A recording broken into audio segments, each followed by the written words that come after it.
I was born in 1935, and I got in February, so I got my first train Christmas of '35.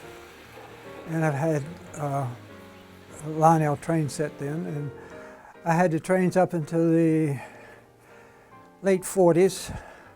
Then I sold them and went into HO trains, and I had those for up into the 1960s, so I got rid of them and got into collecting trains, Lionel trains and Marx trains, and I've been doing it ever since.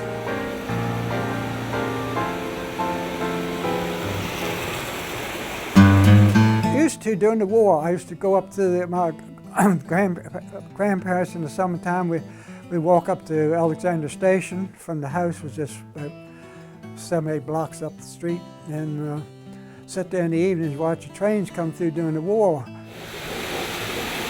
Of course, during the war, there was train one going north and one going south, right one behind the other.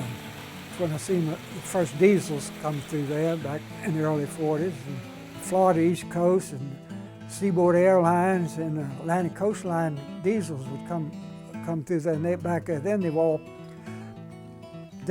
painted with bright colors.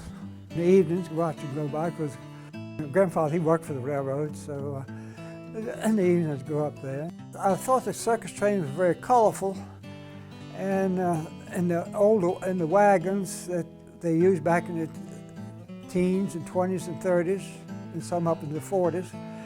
And I thought it'd be just a colorful attraction to the other trains.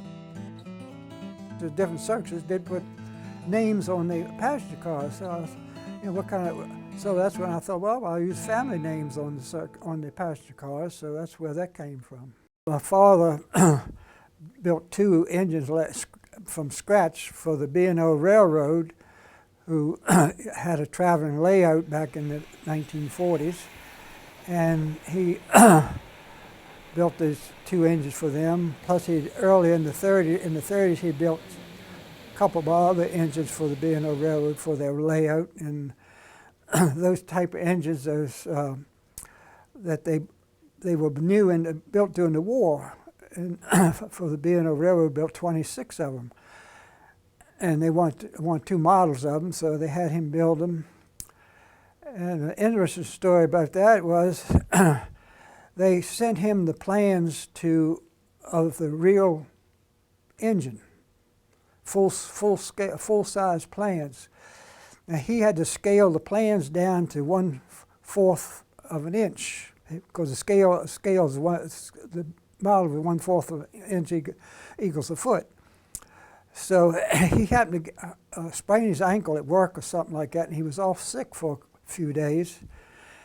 And while he was home, a knock came on the door, and my mother answered the door, and there was this man there. He introduced himself as an FBI agent.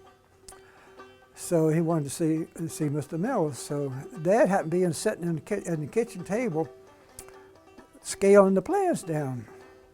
So he went on in to the kitchen and talked to my father. I went in, I didn't stay, I went in, went out, in and out type thing. So I did hear him say, well, you can go downstairs and see where I build them if you would like to. And he says, no, I'm satisfied. And he left. And come to find out, after he left, I said, they knew that the B&O had mailed them plans. They were checking out, make sure he wasn't giving it to the Germans or the Japanese.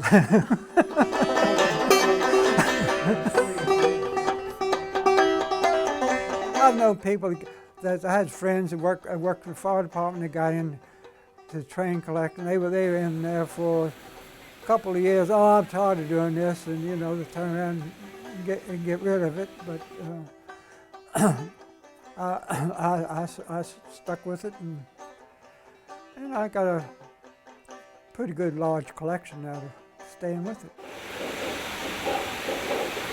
Well, I guess you got to decide what you want to do and put your mind to it and stick to it.